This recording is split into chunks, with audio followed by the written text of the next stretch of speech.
Hey guys, welcome back to another week with Mac Outdoors.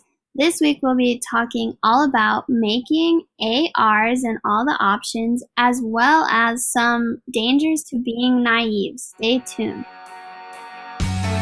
This summer, whether you're at the range or in the field, WSI Sports' Hypertech bamboo tanks, tees, and leggings will have you covered. Visit WSISports.com and use Lea's affiliate code LLCO10 for 10% off your purchase. All products are proudly made in the USA. WSI is bringing back pride in American-made clothing.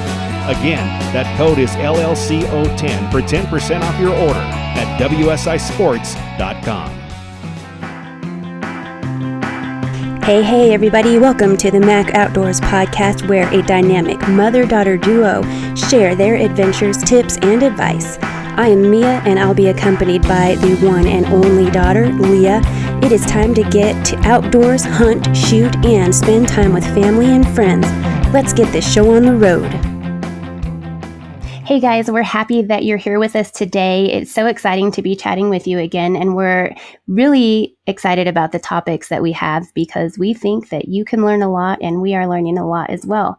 So Lea is currently working on building her first AR-style rifle, and in a last episode, we talked about teaching people to shoot with AR-style rifles. So Lea, what do you think are some of the benefits of these type of guns? Well, I think they're a lot more comfortable to shoot with. You can make them more custom to your size, even if you aren't building it yourself. They have a lot of different options, whereas if you bought just a regular hunting rifle, you would have to go to someone else to have them shorten your stock or do things like that, whereas an AR, you can get them in many different ways where they're adjustable and more just comfortable to shoot. Yeah, and that's something, I guess, since you're mentioning that, we've had a Remington R15 in a .223 caliber. We've had that for a long time, and it's something that you and I both kind of shared for a while because of the adjustable stock. So it's really neat that it can fit you and fit me, and now that you're bigger than me, we can adjust it even bigger so it still fits you. And you had talked about your friend shooting competition, and she used an AR style rifle of yours, the Smith & Wesson M&P 1522. And do you want to remind some of the listeners why she was using that one as opposed to a standard hunting style rifle? Yeah, so she was using mine because it's a lot lighter than most of the 22s that a lot of people shoot with, and the one that she competed with in years past. It also was just a little more comfortable to her all around in grip and stock length. I competed with it when I used to shoot, and so it was basically made to be a competitive gun. So it was super cool to have her competing with it. And it's really cool that a lot of competitions are allowing you to shoot with an AR style platform. Yeah, I think it is really cool. I remember the first year that you went into yours, the coach really had to research the rules to make sure that it was compliant, because in some competitions, they don't want that pistol style grip and other items, and there's weight limits and whatnot. So definitely, if you're going to be using one for a competition, check the rule book before you go. And speaking of the grip, I actually received a grip to review. It's really cool.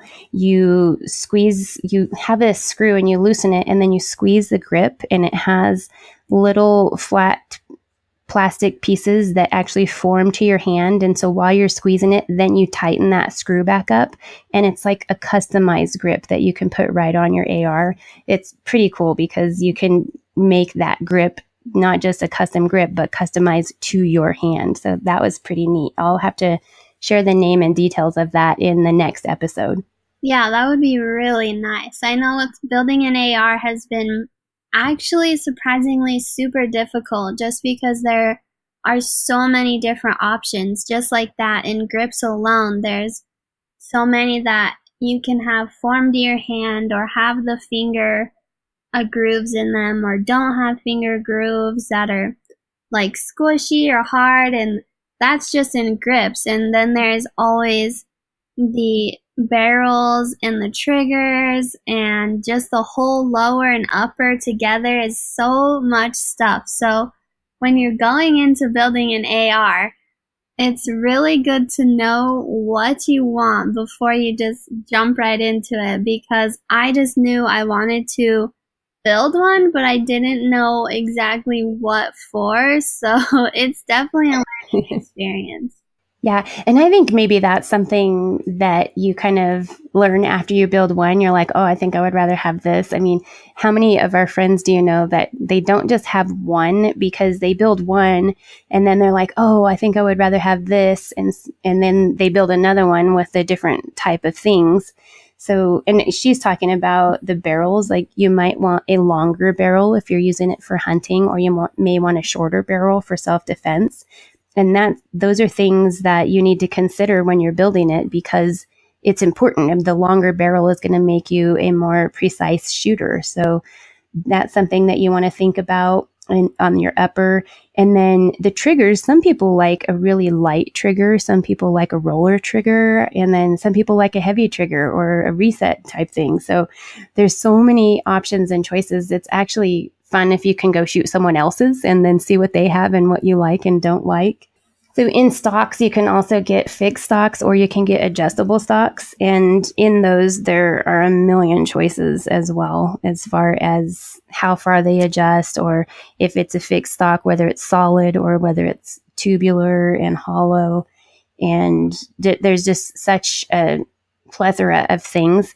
One thing that I would suggest to you guys that are listening is Brownells. We had them visit with us when we were at the POMA conference back in June, and Brownells has all the parts and pieces. So you can check them out. They actually had what they call their retro line, and they have all the parts and pieces where you can build your retro gun to be from the military guns from back during Vietnam War or in the Air Force rifles. So there's so many different options that you can choose from in those. Yeah, and even with every piece of different parts of the gun that you get, you can even customize those further, as in you could have them have funny sayings. I know I saw a really funny one that was all made pink and black and had a unicorn on it. So there's so many fun things. I have been researching, and I'm doing mine with some Tombstone quotes, because that is my all-time favorite movie. There's just so many things, and you can even have sayings of whatever your favorite movie is, or so it's super cool that there's so many ways you can make it your own. That is super cool. So anyone who's interested in building an AR, there's some ideas to start with. If any of you have some ideas for us or suggestions that you think other people should know, if you'll let us know, we'll give you our contact information at the end of the show. And so hold on right now and we'll be right back. Hey, this is Lloyd Bailey, the Armed Lutheran, host of the Armed Lutheran Radio podcast, reminding you that the podcast you're listening to is a proud member of the Self-Defense Radio Network. Check out all the great content at selfdefenseradio.net. Welcome back, guys, and thanks to Lloyd Bailey with Armed Lutheran for giving a little shout out in there. For any of you who don't know, I do a little 5-minute piece and contributing on that show, so you could head over to Armed Lutheran Radio and listen to those. And right now, Lea and I actually got to see each other face to face in person this past week. Yes, it was so fun. So it was a lot of fun to see, not just see each other, but see all the family as well, and even meet people that Lea had never met before. So it was a blast. And one of the people that we chatted with, Lea has met because they both attended the same school. And so they visited and shared some stories that I think she should share with you so that we can learn some things about the dangers of being naive. Yes. I know we have talked so many times before about me being a college student and how there's many things of being a young lady on your own. And one of my relatives that went to my school, now she's based out of Denver, which is a big city compared to anywhere up here in Montana. But she shared with us that one day she was walking down the sidewalk and she's always very friendly to everyone that she passes by. And she smiled at one of the homeless people that was on the sidewalk. And he came up behind her and jumped on her shoulders. And she didn't even know what to do. She said she just kind of pushed him off of her. And luckily for her, he didn't do anything else. He went away. But now she's like, I don't ever smile or look at anyone. She wears dark sunglasses, and so they can never see that she is looking at them. But that to me that should be an eye-opener. It was for me, always to have protection and being aware of your surroundings. Yeah, it's so important, and especially for anybody, but she's such a cute, pretty girl. And honestly, in my opinion, you look at her and she does look naive. You can just see on her face that she really hasn't ever had to be afraid before. And so now that she kind of doesn't know how to handle it. So something that I would suggest for her, and there's a lot of things I'm going to suggest for her since she is family, I feel like I can kind of chat with her a little more. But it's something that I've talked about on episodes probably last year, but there's a book out there that I think is a great book if you need a graduation gift, if you need a birthday gift or something like that. It's a book and it's called The Gift of Fear, and it's by Gavin DeBecker. You can find it on Kindle, you can find paperback, hardback, but that book is a great one because it reminds us to listen to our instincts and how our instincts can tell us when something is awry. A lot of times when people are attacked, they actually had a sense of like, this isn't right. And then something happens and they hindsight, they kind of say, darn, why didn't I listen to that gut instinct? So it's something that we need to all do is listen to that instinct.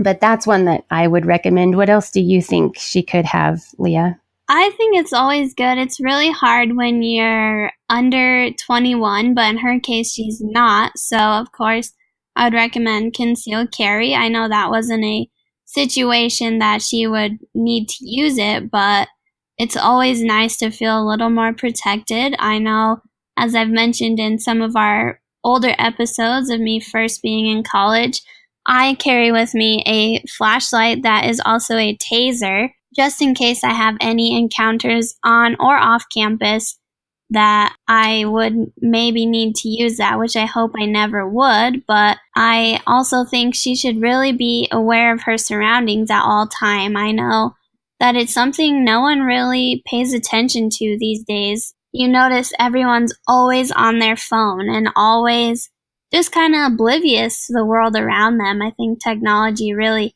has done that to most of us, and even I am guilty of that. But I always try to be aware of my surroundings, who may look a little shady or just gives you the wrong vibe when you walk in and out of a room or down the street, and always being aware of what's not only in front of you but behind you at all times, because that's how people attack you, is obviously you don't have eyes in the back of your head. Just in her case, they had the same thing. So I think it's always good to be aware of the situation you're in, even if you're being overly protective of yourself. I think that's better than not being aware at all and having something happen to you. Right. I think that's definitely better than the alternative. And sometimes people think, oh, you're being paranoid, but hey, it's better to be paranoid than to be attacked. And you mentioned something that I had on my list, and that's an awareness, because if you're aware of what's around you, you display a confidence, and confidence is important. When they've surveyed and questioned different people who have attacked or raped people, that's something that they look at. If somebody looks confident or looks as though they're going to put up a fight and that they might cause a ruckus or invite attention, causing a scene, an attacker will bypass them and they'll look for somebody who looks a little more, I guess, basically an easy target. So that's something that's really important, is that awareness, keep your head up and display confidence. And you talked about tasers. People can carry mace or pepper spray. And all of those, you said concealed carry as well, concealed carry, tasers, mace, pepper spray, or if you take self-defense classes, if you learn how to, do karate or in some type of self-defense, you have to practice. And that's something that's really important with all of those is, take your mace or pepper spray to the range and see how it works before you're actually in an intense situation where you don't know how to open the mace to get it to spray or something like that. So I think practice is pretty important with all of those as well. I think practice is also good with just your situational awareness, as I've mentioned in a previous episode as well, that even when I'm going to classes at school, I'm always aware of who I sit by, who's around me, and where the closest exit is in the room in case if something did happen. What is going to be the safest option for me where I won't be in harm's way. And I think all the time, everywhere I go, where are my options? What is the safest place to be at all times? Yep, definitely. I think those are super great ideas, and they're very, very important.